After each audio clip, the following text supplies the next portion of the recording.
ಇಲ್ಲ ನಾನು first acting ಬಗ್ಗೆ ABCD ಗೊತ್ತಿರಲಿಲ್ಲ ನನಗೆ. I was like that. ಅವ್ರನ್ನ ನಾನು ವಿನಯ್ ಗೌಡಾಗಿ ನೋಡಿರ್ಬೇಕಿದ್ರೆ ನಾನು ಅವಾಗ 19 ವರ್ಷದ ಹುಡುಗಿ ಆ್ಯಂಡ್ ನಾನು ಅವ್ರಿಗೇನೋ ಹೇಳಿದೆ, ಅಲ್ಲೊಂದು ಗಲಾಟೆ ಆಯ್ತು ನನಗೆ. ಸ್ವಲ್ಪ ಬಾಡಿ ಚೇಂಜಸ್ ಆಗಿದೆ, ಬುದ್ಧಿ ಅದೇ ರೀತಿ ಇದೆ ನಂದಿನ.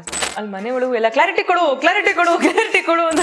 ವಾಟ್ ಲೈಕ್ ವೈ ಬಳೆ ಹಾಕೋ ಅಂತ ಏನಕ್ಕೆ ಹೇಳ್ತೀರಾ, ಹುಡುಗರು ಬಳೆ ಹಾಕೋ ಅಂತ ಏನಕ್ಕೆ ಹೇಳ್ತೀರಾ, ವಾಟ್ ಆ ಪಾಯಿಂಟಲ್ಲಿ ದರ್ ವಾಸ್ ನಥಿಂಗ್. ಲೈಕ್ ನಾನು ಏನೂ ಯೋಚನೆ ಮಾಡ್ತಾ ಇರಲಿಲ್ಲ. ಇಟ್ ಕೇಮ್ ಕೆದಕಿ ಬಂದು ನನಗೆ ಡಿಸ್ರೆಸ್ಪೆಕ್ಟ್ ಮಾಡಿದಾಗ ಐ ಕ್ಯಾನ್ ನಾಟ್ ಟಾಲರೇಟ್. ನನ್ನ ಸ್ಕೂಲಲ್ಲೂ ಸುಮಾರು ಜನ ಹೊಡೆದಿದ್ದೀನಿ, ಅದೆಲ್ಲ ಇದೆ. ಕಷ್ಟಪಟ್ಟು ತಗೊಂಡಿರೋ ಚಿನ್ನನ ಕಡಿಮೆ ಬೆಲೆಗೆ ಮಾರೋಕ್ಕಾಗತ್ತಾ? ಒಳ್ಳೆ ಬೆಲೆ ಸಿಗೋ ಕಡೆ ಮಾರಬೇಕು.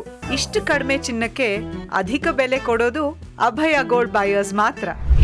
ಹಾಯ್ ಹಲೋ ನಮಸ್ತೆ ನಮಸ್ಕಾರ ಸ್ನೇಹಿತರೆ, ನೀವು ನೋಡ್ತಾ ಇದ್ದೀರಾ speed plus Karnataka.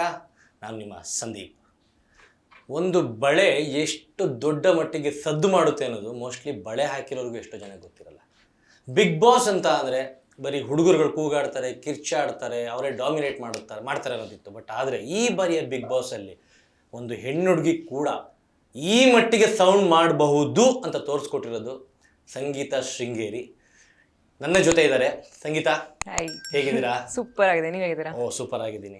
And big boss ಇಂದ ಆಚೆ ಬಂದಮೇಲೆ ಯೂಶುವಲ್ ಆಗಿ ಇಂಟರ್ವ್ಯೂಸು, ಮಾಧ್ಯಮ, ಅಲ್ಲಿ ಇಲ್ಲಿ ಸಾಕಷ್ಟು ರಿಪೀಟೆಡ್ ಪ್ರಶ್ನೆಗಳು. ಅನ್ಫಾರ್ಚುನೇಟ್ಲಿ ಆನ್ಸರ್ ಮಾಡಲೇಬೇಕು, ಯಾಕಂದ್ರೆ ನನಗೆ ಪ್ರಶ್ನೆ ಹೊಸದು, ನಿಮಗೆ ಹಳೆದಾಗಿರುತ್ತೆ ನಿಮಗೆ. ಸೊ ಹೇಗಿತ್ತು ಹೊರಗಡೆ ಬಂದ್ಮೇಲೆ ವಾತಾವರಣ? ಸೂಪರ್ಬ್. ಆಕ್ಚುಲಿ ತುಂಬ ಹೊರಗಡೆ ಬರಬೇಕು ಅಂತ ಕಾಯ್ತಾನೆ ಇದ್ದೆ. ಬಂದ್ಮೇಲಂತೂ ಫುಲ್ ಪೀಸ್ಫುಲ್ ಆಗಿ ಒಂದು 2 ದಿವಸ ರೆಸ್ಟ್ ತಗೊಂಡೇ ಬಿಟ್ಟೆ. ಆ್ಯಂಡ್ ಇವಾಗ ಇಂಟರ್ವ್ಯೂಸ್ನ ಅಟೆಂಡ್ ಮಾಡ್ತಿದ್ದೀನಿ. 2 ಡೇ ಕಂಪ್ಲೀಟ್ ರೆಸ್ಟ್ ಸುಖವಾಗಿತ್ತು. ಯಾಕೆ ಹೊರಗಡೆ ಬರಬೇಕು ಅಂತ ಕಾಯ್ತಾ ಇದ್ರಿ? ಬಿಕಾಸ್ ಜನ ನೋಡಿರ್ಲಿಲ್ಲ, ಅದೇ ಜನ ನೋಡಿ ಬೋರ್ ಆಗಿದ್ದೆ. ಗೆದ್ದು ಬರಬೇಕು ಅಂದ್ಕೊಂಡಿದ್ರಿ? ಅಫ್ಕೋರ್ಸ್. ಅದೆಷ್ಟು ನೋವಿದೆ ಇವಾಗ? ನೋವಿಲ್ಲ, ಬಿಕಾಸ್ ನಾನು ಅನ್ಕೊಂಡು ಹೋಗಿದ್ದು ನಾನು ಸಾಧಿಸಿದ್ದೀನಿ. ನಾನು ಪ್ರೀತಿ ಗಳಿಸ್ಬೇಕಂತ ಇದ್ದೆ, ಅದೇ ನನ್ನ ಮೇನ್ ಇಂಟೆನ್ಷನ್ ಆಗಿತ್ತು. ನನ್ನ ಪರ್ಸ್ನಾಲಿಟಿನ ಜನ ಹೇಗೆ ಅರ್ಥ ಮಾಡ್ಕೊತಾರಂತ ನೋಡಬೇಕಿತ್ತು. ನನ್ನ ಪರ್ಸ್ನಾಲಿಟಿನ ಜನಕ್ಕೆ ತೋರಿಸ್ಬೇಕಿತ್ತು. ಸಂಗೀತ ಶೃಂಗೇರಿ ಯಾರು ಅಂತ ತೋರಿಸ್ಬೇಕಿತ್ತು. ಅದು ನಾನು ಅಚೀವ್ ಮಾಡಿದ್ದೀನಿ. ಇನ್ನೇನು ಬೇಕು? ಅಂದ್ರೆ ಒಳಗಿದ್ದಾಗ ಅಂಟಿಲ್ ಅನ್ಲೆಸ್ ನೀವು ಲಾಸ್ಟ್ 3 ಜನ ಸ್ಟೇಜಲ್ಲಿ ಉಳಿಯೋ ತನಕ ನೀವು ಜನರ ಪ್ರೀತಿ ಎಷ್ಟರ ಮಟ್ಟಿಗೆ ಗಳಿಸಿದ್ದೀರಾ ಅನ್ನೋದು ನಿಮ್ಗೆ ಗೊತ್ತಿತ್ತ ಒಳಗಿದ್ದಾಗ? ಇಲ್ಲ. ಬಟ್ ನಾನು ಒಂದ್ಸತಿ ಹೋಗ್ಬೇಕು ಅಂತ ಹೇಳಿದಾಗ ಸುದೀಪ್ ಸರ್ ಒಂದು ಕ್ಲೂ ಕೊಟ್ಟಿದ್ರು, ದಟ್ ನಿಮಗೆ ಗೊತ್ತಿಲ್ಲ ಜನ ಇಲ್ಲಿ ಎಷ್ಟು ಪ್ರೀತಿ ಮಾಡ್ತಿದ್ದಾರೆ ನಿಮ್ನ ಅಂತ.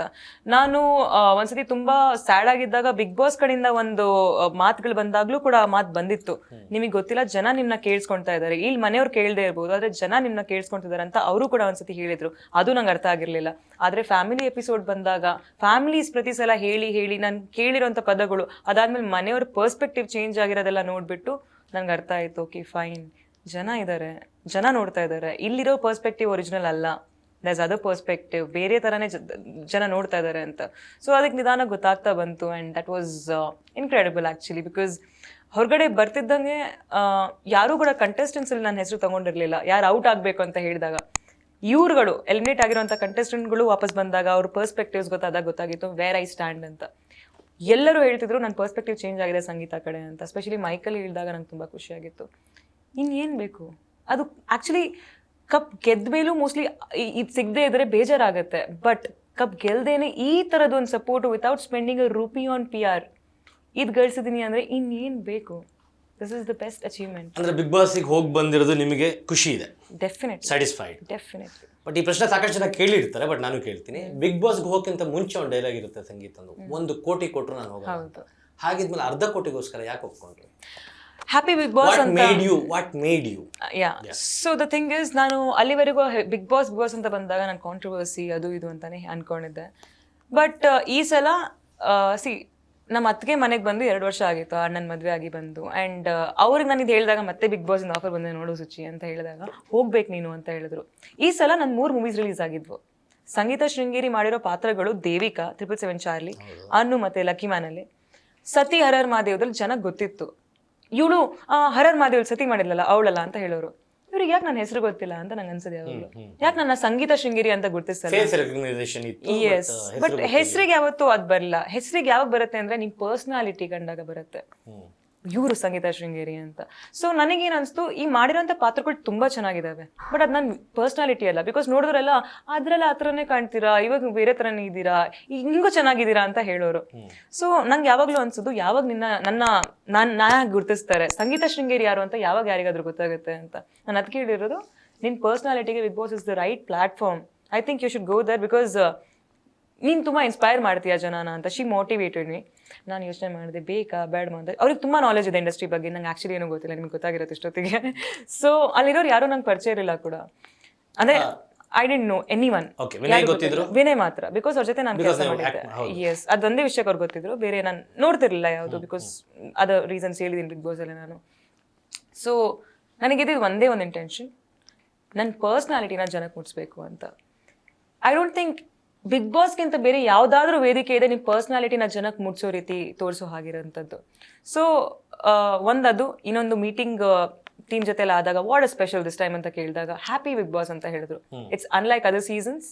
ತುಂಬಾ ಖುಷಿಯಾಗಿ ಮಾಡ್ತೀವಿ ಅಂಡ್ ತುಂಬಾ ಪಾಸಿಟಿವ್ ಆಗಿ ತೋರ್ಸಕ್ಕೆ ನಾವು ನೋಡ್ತೀವಿ ಈ ಶೋನ. There is no negative things ಅಂತೆಲ್ಲ ಹೇಳಿದ್ರು ಅವರು. ಸೊ ಆ ಥರ ಆಯ್ತಾ ನಿಮ್ಮ ಪ್ರಕಾರ? ಸಿ ಯಾವುದು ಕಾಂಟ್ರವರ್ಸಿಗಳಿಲ್ಲದೆ ಹ್ಯಾಪಿ ಬಿಗ್ ಬಾಸ್ ಆಯ್ತಾ ಈ ವರ್ಷದ ಸೀಸನ್? ನಾನು ಇವಾಗಷ್ಟು ಹೊರಗಡೆ ಬಂದಿದ್ದೀನಿ, ನಿಮ್ ಸಡನ್ ಕೇಳ್ಬಿಟ್ರೆ ಹೆಂಗ್ ಕಾಂಟ್ರವರ್ಸಿ ಏನೇನಾಗಿದೆ ಅಂತ ದೇವ್ರಣ್ಣ ನಂಗೆ ಗೊತ್ತಿಲ್ಲ ಇಷ್ಟೊಂದು ತನಕ. ಬಳೆ ವಿಷಯ ಸರ್ ಹೇಳಿದಾಗ ಮಾತ್ರ ಗೊತ್ತಾಗಿರೋದು, ಸುದೀಪ್ ಸರ್ ಹೇಳಿದಾಗ. ಇನ್ನೇನೇನಾಗಿದೆಯೋ ನಾನು ಇವಾಗ ಲಿಟ್ರಲಿ ಕೂತ್ಕೊಂಡು ಎಲ್ಲ ನೋಡ್ಬೇಕು. ಬೈ ದ ಟೈಮ್ ನಾನು ನೋಡೋಷ್ಟೊತ್ತಿಗೆ ಆ ಕಾಂಟ್ರವರ್ಸಿ ಹಳೆದಾಗಿ ಯಾವ್ದು ಅರ್ಜುನ್ ಕಾಲ ಆಗಿರುತ್ತೆ. So it does not have any value ನಾವು. ಬಟ್ ನಮ್ಗೆ ಹೇಗಿರುತ್ತೆ ಅಂದ್ರೆ, ಇಷ್ಟು ದಿನ ನೀವೊಂದು ಕೋಟೆ ಒಳಗಡೆ ಇದ್ರಿ, ಇವಾಗ ಆಚೆ ಬಂದು ಸಿಕ್ಕಿದ್ದೀರಾ. ಜನಕ್ಕೆ ಇವಾಗ ನಿಮ್ಮಿಂದ ತಿಳ್ಕೊಳಕ್ ಒಂದು ಕ್ಯೂರಿಯಾಸಿಟಿ. ಸೊ ಯಾಕಂದ್ರೆ ಪ್ರತಿ ದಿನ ಬಿಗ್ ಬಾಸ್ ಒಳಗಡೆ ಏನ್ ನಡೀತು ಒಂದು ಪ್ರೋಮೋ ಅಂತ ಬಿಡ್ತಾರೆ ಆಚೆ. ಮೋಸ್ಟ್ಲಿ ಆ ಪ್ರೋಮೋ ಸೈಲೆಂಟ್ ಆಗಿ ನಗ್ನಕ್ಕೊಂಡು ಹ್ಯಾಪಿ ಆಗಿದ್ದಾರೆ, ಜನ ನೋಡಲ್ವೇನೋ ಸಂಜೆ. ಪ್ರತಿ ದಿನ ಟ್ರಸ್ಟ್ ಮೀ, ವೀಕ್ಲಿ ಒಂದು 3 to 4 days ಒಂದೇ ನಿಮ್ದು ಇಲ್ಲ ವಿನಯ್ ಅವ್ರದ್ದು ಇಲ್ಲ ಕಾರ್ತಿಕ್ ಏನಾದ್ರೂ ಒಂದು ಆ ಪ್ರೋಮೋದಲ್ಲಿ ಇರೋದು. ಮತ್ತೇನೋ ಆಗಿದೆಯಲ್ಲ ಗುರು ಅಂತ ಸಂಜೆ ಕೂರೋದು. ಇಲ್ಲ ಒಂದ್ ಕಡೆ ಒಳ್ಳೆ TRPನೂ ಕೊಟ್ಟಿದ್ದೀರಾ, ಜನ ಇಷ್ಟು ದೊಡ್ಡ ಮಟ್ಟಕ್ಕೆ ಆ ಶೋನ ನೋಡಕ್ಕೆ ನಿಮ್ದೆಲ್ಲ ಕಾಂಟ್ರಿಬ್ಯೂಷನ್ ಇದೆ. ಬಟ್ ನೀವ್ ಅಂದ್ಕೊಂಡು ಹೋಗಿದ್ದು ಹ್ಯಾಪಿ ಬಿಗ್ ಬಾಸ್ ಅಂತ, ಬಟ್ ಹೊರಗಡೆ ಬೇರೆ ತರನಾಗಿದೆ, ಬಟ್ ಸಕ್ಸಸ್ಫುಲ್ ಆಗಿದೆ ಅದು actually. And what made you until unless ಬಳೆ ವಿಚಾರ ಬರೋ ತನಕ ಸಂಗೀತನ ಗೇಮ್ ಬೇರೆ ತರ ಇತ್ತು, ಸಂಗೀತ ಬೇರೆ ತರ ಇದ್ರು. ಫ್ರಮ್ ದ ಬಳೆಯಿಂದ Sangeetha will become a hero ಸಾಕಷ್ಟು ಜನಕ್ಕೆ. ನನ್ನ ಹತ್ರನೂ ಬಳೆ ಇದೆ ಗುರು, ನಾನು ಬಳೆ ಹಾಕಿದ್ದೀನಿ ಗುರು. ವಾಟ್ ಮೇಡ್ ಯು ಆ ಟೈಮಲ್ಲಿ ಆ ಟೆಂಪರ್ ಲೂಸ್ ಆಗಿ ಆ ತರ ಒಂದು ಅಗ್ರೆಷನ್ ಅಲ್ಲಿ? That's me. ಅಂದ್ರೆ outside also, yeah, I mean like any situation ಅಂದ್ರೆ see I don't know how you are taking it, but ನಾನು ಹೇಗೆ ಅಂದ್ರೆ ನನಗೇನಾದ್ರೂ ತಪ್ಪು ಅನಿಸ್ತಾ ಇದೆ ಅಂದ್ರೆ ನಾನು ಅದಕ್ಕೆ ವಾಯ್ಸ್ ಔಟ್ ಮಾಡ್ತೀನಿ. ಆದ್ರೂ ಮೆತ್ತಿಗೆ ಅರ್ಥ ಆಗ್ತಿಲ್ಲ ಅಂದ್ರೆ ನಾನು ಮತ್ತೆ ಹೇಳ್ತೀನಿ. ಬಟ್ ಅವ್ರು ಕೆದಕಿ ಬಂದು ನನಗೆ ಡಿಸ್ರೆಸ್ಪೆಕ್ಟ್ ಮಾಡಿದಾಗ I can not tolerate it. Simple as that. ನನ್ನ ಪರ್ಸ್ನಾಲಿಟಿ ನಾನು ಚಿಕ್ಕ ವಯಸ್ಸಿಂದನೂ ಹಾಗೆ. ನನ್ನ ಸ್ಕೂಲಲ್ಲೂ ಸುಮಾರು ಜನ ಹೊಡೆದಿದ್ದೀನಿ, ಅದೆಲ್ಲ ಇದೆ. ಹೊಡೆದಿದ್ದೀರಾ? ಆಗಿದೆ ಅದು small thing. But it was that aggression I always had as a kid. I was tomboy ರೀತಿ ಇರ್ತಿದ್ದೆ ನಾನು. ಅಂಡ್ ಸುಮಾರಷ್ಟು ಪರಿವರ್ತನೆಗಳು ಬಂದವು ಸ್ಕೂಲ್ ಆದ್ಮೇಲೆ. That maturity hits you and then you start behaving, ಹಾಗೆ ಕಲಿತೀರಾ. ಸೊ ನಂಗೆ ಅದಿತ್ತು. ಬಟ್ ಕಾಲೇಜಿಗೆ ಹೋದ್ಮೇಲೂ ಈ ಬಳೆ ವಿಷಯದಲ್ಲಿ ನಾನು ಸುಮಾರು ಜನರಿಗೆ ಹೇಳಿದ್ದೀನಿ, ವೈ, ಏನಕ್ಕೆ ಬಳೆ ಅಂದ್ರೆ ಏನಕ್ಕೆ ಹಿಂಗೆ ಮಾತಾಡ್ತೀರಾ ಅಂತ, what is wrong in this ಅಂತ. It's just an ornament or what, like why ಬಳೆ ಹಾಕೋ ಅಂತ ಏನಕ್ಕೆ ಹೇಳ್ತೀರಾ, ಹುಡುಗರು ಬಳೆ ಹಾಕೋ ಅಂತ ಏನಕ್ಕೆ ಹೇಳ್ತೀರಾ, what, how do you define it ಅಂತ ನಂಗೆ ಕ್ವಶನ್, ಅದು ಕ್ಯೂರಿಯಾಸಿಟಿ ಇರ್ತಿತ್ತು. ಹೇಗೆ ನೀವು ಅದನ್ನ ಒಂದು ಬೈಗಳಾಗಿ ಯೂಸ್ ಮಾಡ್ತೀರಾ ಅಂತ ಒಂದು ತುಂಬ ಇತ್ತು. ಸೊ ಅಲ್ಲಿ ಅವ್ರು ಅದನ್ನ ಹೇಳಿದಾಗ, ಅದನ್ನ ಒಂದು ಬೈಗುಳ ರೀತಿ ಹೇಳಿದಾಗ ನಂಗೆ ಅರ್ಥನೇ ಆಗಿಲ್ಲ. ನಾನು ಜನ ಅವ್ರಿಗೆ ಕೇಳ್ತಿದ್ದೆ, how can you say this ಅಂತ ನಾನು ಕೇಳ್ತಾ ಇದ್ದೆ. ಅವಾಗ ಲೌಡ್ ಆಗಿತ್ತು, ಅಗ್ರೆಷನ್ ಇತ್ತು, ಅದು ತುಂಬ ಜಾಸ್ತಿ ಹಿಟ್ ಆಗಿತ್ತು. ಹಿಟ್ ಅಂದರೆ ಅವ್ರಿಗೆ ಹಿಟ್ ಆಗಿತ್ತು. ಸೊ ಆ ಪಾಯಿಂಟಲ್ಲಿ ದರ್ ವಾಸ್ ನಥಿಂಗ್, ಲೈಕ್ ನಾನು ಏನೂ ಯೋಚನೆ ಮಾಡ್ತಾ ಇರಲಿಲ್ಲ. ಇಟ್ ಕೇಮ್, ಅದು ಹೇಗೆ ಬಂತು ಹಾಗೆ ನೀವು ನೋಡಿದ್ದೀರಾ. ಇವಾಗ ನಾನು ನೋಡ್ಬೇಕು ಹೇಗೆ ಬಂದಿದೆ ಅಂತ.